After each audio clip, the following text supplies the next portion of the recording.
নমস্কার বন্ধুরা, অনন্যার হেসেলে আপনাদের স্বাগত।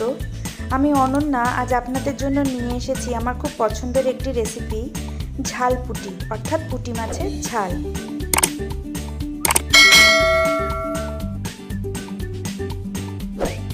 পুঁটি মাছের ঝাল বানানোর জন্য এখানে আমি 500 গ্রাম পুঁটি মাছ নিয়েছি। আপনাদের বলার কথা, চ্যানেলটাকে যদি ভালো লাগে অবশ্যই অনন্যার হেসেলকে সাবস্ক্রাইব করে নেবেন।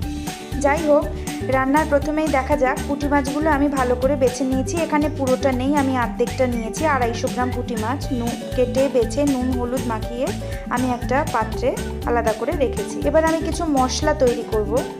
এখানে দেখুন সামান্য আদা আর 5 কোয়া রসুন নিয়েছি, এটাও আমি ভালো করে গ্রেট করে নেব।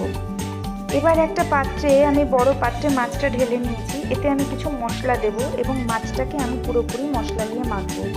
প্রথমেই আমি এখানে দুটো মাঝারি সাইজের পেঁয়াজ ঝিরিঝিরি করে কেটে নিয়েছি, সেটা দিয়ে দিয়েছি। এরপরে আদা আর রসুন যেটা আপনাদের দেখালাম ওটা আমি গ্রেট করে নিয়েছি, সেই আদা রসুনটাও এর মধ্যে দিয়ে দিয়েছি। অর্ধেকটা টমেটো আমি ছোট টুকরো করে কেটে নিয়েছিলাম, সেটাও এর মধ্যে দিয়ে দিয়েছি। এবং এখানে দুটো মাঝারি সাইজের আলু আমি ঝিরিঝিরি করে কেটে রেখেছিলাম, এটাও আমি এর মধ্যে দিয়ে দেবো, মানে আলু ভাজার মতো। এই সব কিছু দিয়েই এই মাছটা আমি ভালো করে মেখে নেব। কিছু গুঁড়ো মশলাও আমাকে এর মধ্যে যোগ করতে হবে। এবার আমরা একে একে গুঁড়ো মশলা দেওয়া শুরু করছি। প্রথমেই পরিমাণ মতো নুন দিয়ে নিলাম। এই নুনেই এই রান্নাটা হয়ে যাবে। যেহেতু এই রান্নাটা আলাদা করে মাছ ভাজতে হবে না, একেবারেই সব কিছু দিয়ে মাছটা আমি চাপিয়ে দেব। এবার আমি এতে পরিমাণ মতো হলুদ দিয়ে নিয়েছি। মাছে হলুদ মাখানো থাকলেও আলুতে না থাকায় হলুদ একটু বেশিই দিয়েছি। সামান্য জিরে গুঁড়ো আর শুকনো লঙ্কার গুঁড়োও আমি এতে দেব। ঝাল পুঁটিতে ঝাল একটু বেশিই হবে। সামান্য, আপনারা চাইলে এখানে কাশ্মীরি লঙ্কাও দিতে পারেন, যদিও আমি দেব না। এবার আমি এতে সামান্য সর্ষের তেলও দিয়ে নিয়েছি এবং এই সব কিছু দেওয়ার পর আমি এই মাছের সাথে আলু ঠালু দিয়ে মশলাটা ভালো করে মেখে নেব। অন্যদিকে কড়াইয়ে দেখুন সর্ষের তেল গরম করতে বসিয়েছিলাম, তেলটা গরম হয়ে গেছে। এতে আমি খুব সামান্য একটু কালো জিরে ফোড়ন দেবো, কারণ কালো জিরের গন্ধটা এই মাছে আমার খুব ভালো লাগে। তাই দিয়ে ভালো করে নেড়ে চেড়ে নিয়ে ওই যে মাছটা আমি মেখে রেখেছি, সেই মাছটা পুরোটাই আমি এর মধ্যে ঢেলে দেব, সমস্ত কিছু সমেত।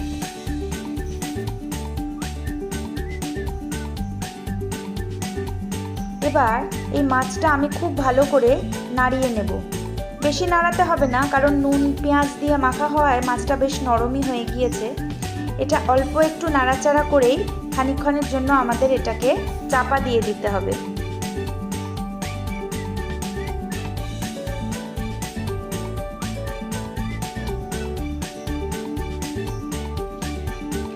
মিনিট 5 পর আমি ঢাকনাটা তুলে দেব। আপনারা দেখতেই পাচ্ছেন মাছ মশলা সব কিছুর থেকে নিজস্ব একটা জল বেরিয়েছে। এই জলটা শুকিয়ে যাওয়া অবধি মাছটা আমাদের নাড়তে হবে। মাছটা আমি এবার হালকা হাতে একটু নেড়ে দেব। ভালো করে নাড়াচাড়া করা হয়ে গেলে এখানে 4টে কাঁচা পাকা লঙ্কা আমি চিড়ে রেখেছি, এই পাকা লঙ্কাগুলো আমি এতে দিয়ে দেব এবং এটাকে আবারও খানিকক্ষণের জন্য আমি নেড়ে চেড়ে ঢাকা দিয়ে দেব। মিনিট 5 পর আবারও ঢাকনাটা তুলব। দেখুন মাছটা অনেকটা ভাজা ভাজা হয়ে এসছে। ভাজা ভাজা হয়েছে কিনা বুঝতে পারবেন যখন পাশ থেকে তেলটা পুরোটা বেরোতে শুরু করবে। এটা প্রায় ভাজা ভাজা হয়ে এসছে, কিন্তু এখনও পুরোটা হয়নি। আমি মাছটা ভালো করে নাড়াচাড়া করে আবারও খানিকক্ষণের জন্য চাপা দিয়ে দেব।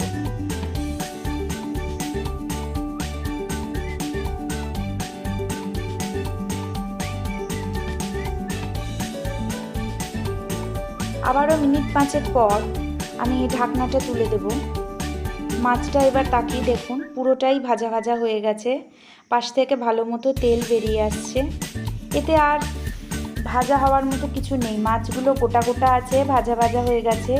এবার এতে আমি সামান্য গরম জল অ্যাড করব, কারণ আমি এটা একটু মাখা মাখা নামাবো, সেই জন্য সামান্য গরম জল আমি অন্য পাত্রে করে রেখেছি, সেটা আমি এখানে যোগ করে দেব। খুব অল্পই দেব, বেশি না। দিয়ে মাছটার সাথে ঝোলটাকে ভালো করে মিশিয়ে দেব। মাছটায় ঝোল দেওয়ার পর মাছটা রান্নাটা কিন্তু প্রায় হয়ে গিয়েছে। দেখুন সুন্দর মাছ, বেশ রস রস হয়ে গিয়েছে। আমি এবার এর মধ্যে সামান্য ধনেপাতা কুচিয়ে রেখেছি, সেই ধনেপাতাটা ছড়িয়ে দেব। ব্যাস, রান্নাটা রেডি। অনেককে দেখেছি এতে সর্ষের তেল দিতে, কাঁচা। আমি দেব না, কারণ আমার এই রান্নাটা এই ধনেপাতা কুচির গন্ধেই আর এই মশলা দিয়েই ভালো লাগে।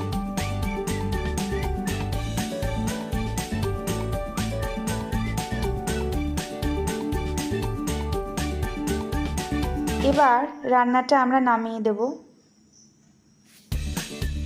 গরম গরম ধোঁয়া ওঠা ভাতের সাথে এই ঝাল পুঁটি বা পুঁটি মাছের ঝাল খেতে খুবই ভালো লাগবে। আমি যেভাবে বানিয়েছি আপনারা অবশ্যই সেভাবে বাড়িতে ট্রাই করবেন এবং আমাদের কমেন্ট করে জানাবেন এই রান্নাটা আপনাদের কেমন লাগলো।